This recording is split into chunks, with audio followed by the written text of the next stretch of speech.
do Espírito.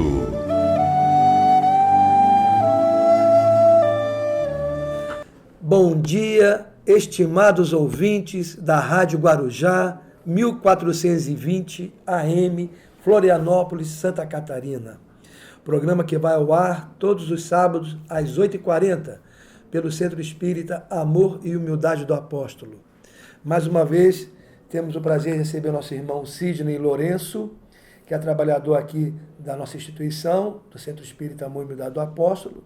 Também é o representante da área da mediunidade da Federação Espírita Catarinense, a FEC, e que dará continuidade ao tema que ele abordou na Semana da Família, na segunda Semana da Família de 2019 aqui da nossa casa. Nós temos 4 Semanas da Família, em comemoração ao Dia dos Pais, falando do homem perante a família, o Evangelho e a doutrina espírita.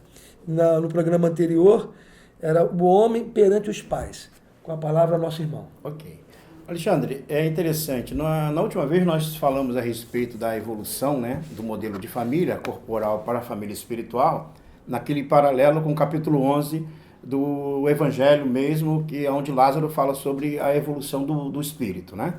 E a gente coloca a família atual que nós vivemos nessa família mista, que fica entre a sensação e o sentimento. E a família do futuro é a família espiritual que vai estar no patamar ali do amor, daquele amor que Lázaro coloca.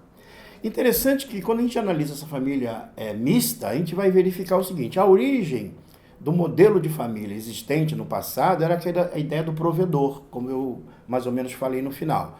O provedor é aquele indivíduo que, ao dar o alimento, ao prover a família, o que ele fazia? Ele determinava tudo: comportamento, atitude, com quem devia casar, a educação, inclusive não só dos filhos, dos familiares, mas também de todo o grupo de indivíduos que trabalhavam lá, os servos na época, aquelas pequenos feudos que existiam.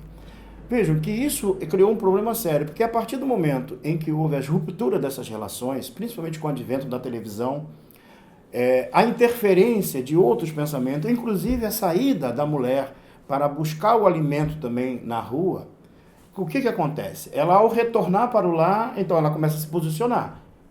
Poxa, se ele antes dava alimentação e ele coordena, ele manda, então agora se eu boto o alimento também tem direito de mandar.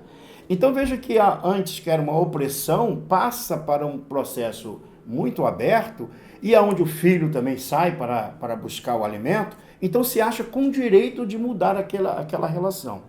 É saudável essa mudança? Claro que é saudável. Mas o ponto principal é que a mudança ela é muito brusca. Ela saiu de um processo de repressão para uma libertinagem, um desequilíbrio totalmente. Aonde as relações da família, ou a ideia de relação de família, ela passou a querer não existir. E aí vem a dificuldade dos pais para educar os filhos.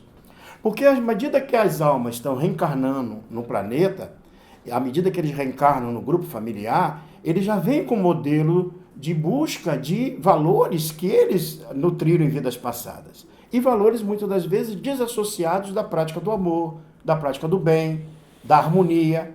E aí encontra um pai ou uma mãe que não estão preparados para vivenciar essa situação e tem dificuldade. Vou dar um exemplo que fica mais fácil de entender. Imagine lá a mãe que tem um pequenino, esse pequenino lá está muito ligado à mãe, preso à mãe, ligado a ela o tempo todo, né? E, de repente, chega uma outra criança na casa. E a mãe, natural, chega uma outra criança, de uma visita, ela vai lá e dá atenção para aquela outra criança. O pequenino, que tem a ligação com a mãe, ele fica danado, porque ele vai na mãe, ele não quer que a mãe pegue a outra criança, que não sei o quê, e a mãe chama a atenção dele, né? Bom, quando a família, a visita vai embora, a outra criança vai embora, ela chama a atenção do filho, porque ela quer educar o filho. E geralmente o processo educativo é assim. Ela pega a criança e fala assim: mamãe não gosta de você, porque você está agindo errado. Não é assim que tu tem que agir quando chega a visita. Vejam, o que passa no psiquismo desse pequeno? Ele tem o ciúme da mãe. E a mãe diz que não gosta dele porque ele tem aquele processo de defeito comportamental. O que ele vai fazer na próxima vez? Ele vai se morder de ciúme, porque ele quer o amor da mãe. Ele se morde de ciúme e não age mais daquele jeito. Mas vai internalizando isso no comportamento dele. Ele vai crescendo, vai se tornando adolescente, vai se tornando adulto e ele não consegue lidar com ciúme. E quando chega numa fase adulta, ele tem dificuldade de lidar com ciúme. Agora, veja bem, se a mãe agisse diferente na maneira de educar, vendo que o filho apresentou esse comportamento, depois que a visita foi embora, ela chega, abraça a criança e diz assim: mamãe te ama muito, mas esse teu comportamento não é correto. Vejam, é diferente entre você colocar o problema no indivíduo ou você analisar o problema no problema, focar no problema.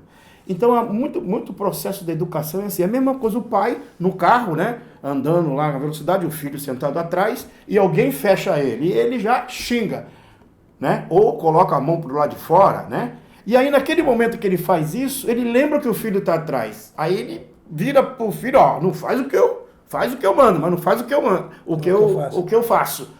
Então ele quer reprimir e o filho viu o modelo. Agora, se ele agisse diferente, ele fez aquilo ali e ele lembra que o filho estava atrás e viu, ele vira para o filho e fala assim: olha, papai não foi educado para conseguir segurar, tá? Mas você pode segurar, tá? Mas pai, você botou a mão do lado de fora. Não, ainda não consigo me controlar. Então veja, se você pode fazer diferente, meu filho. O pai não conseguiu. Veja, o que o pai está dizendo? Ele está falando que está fraco, que tem dificuldade. Ele não está se colocando como super-herói, alguém que está melhor do que ninguém, mas ele está se colocando numa posição que ele está dizendo para o filho: olha, eu não consegui pela educação que eu tive, mas você pode conseguir. Eu vou te ajudar a você conseguir, a você não agir do mesmo jeito que eu ajo. Isso é um processo educativo. Então vejam que quando a gente fala dessa família espiritual, do modelo da família espiritual do futuro, é justamente essa, né? Aonde nós podemos reconhecer os nossos erros, abrir o coração com nossos filhos, sentar, trocar a experiência com eles, sem aquele receio de achar: não, eu tenho o poder, né, de ser pai ou de ser mãe e vocês têm que me obedecer. Pelo contrário, né? Eu tenho meu filho, ele tem umas dificuldades fisiológicas, porém ele nasceu com um problema físico, né? Ou seja, todos os homens da família nasceram afetados geneticamente. Então, na estrutura lá do gene do 23, né, do par 23 lá, do XY, que dá o sexo masculino e feminino, ele nasceu como se fosse uma paralisia, ou seja, ele nasce com uma doença degenerativa, onde ele vai perdendo movimento, ele tem dificuldade motora e tudo mais. Ou seja, todos os homens da família, por parte da mãe, nascem assim. Os tios, avós, todos os homens nascem com essa deficiência, mas as mulheres nascem perfeitas. Eu costumo dizer que ele é um toureiro do passado que fez muita coisa com touro e agora veio para ajustar. E ele começou a frequentar a PAI. Ao frequentar a PAI, participar da PAI, fazer atividade na PAI, até hoje ele trabalha pela PAI, está trabalhando no McDonald's, né? E aí ele falou: pai, vai ter uma festividade da PAI, vamos lá comigo. Aí fui com ele. Cheguei lá, ele me apresentou os amigos dele, né? Que são várias crianças com síndrome de Down, outras com paralisia, várias situações. Ele apresentou os amigos. E aí, ao apresentar os amigos, ele: esse aqui é meu pai, o pai do Cid, ele me apresentou. Tá. Aí eles foram lá, fizeram a apresentação. Daqui a pouco, quando eles voltavam de novo, aí: esse aqui é meu pai, eles me apresentam, se abraçavam de novo. Mas às vezes eram os mesmos, Alexandre, foi muito interessante. Às vezes, várias vezes, os mesmos vinham. E eu fiquei olhando aqueles indivíduos, espíritos reencarnados no corpo, com a síndrome de Down, mas com uma afetividade incrível. Isso significa dizer o seguinte: o processo reeducativo e pelo processo reencarnatório, ele é muito forte. Faz que o espírito vá reencarnar no corpo, aonde vai ter uma trissomia ali no par 21 do gene, que vai gerar síndrome de Down e vai bloquear uma determinada área, que é a área da violência, a área do desequilíbrio, e vai fazer que a afetividade surja. E aí, o indivíduo, ele ligado a esse corpo, ele vai experienciar essa afetividade. Aí eu disse assim pro meu filho, depois pensando, eu falei assim: seria bom que se a humanidade toda fosse Down, né? Todo mundo estaria se abraçando. Então, amigos, o processo de educação nosso é um processo que nós podemos fazer, mas se caso não fizermos, a lei divina vai nos alcançar e fazer que a gente entre nesse processo educativo.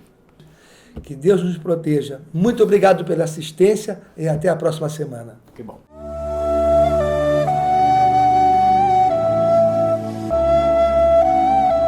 Na Era do Espírito.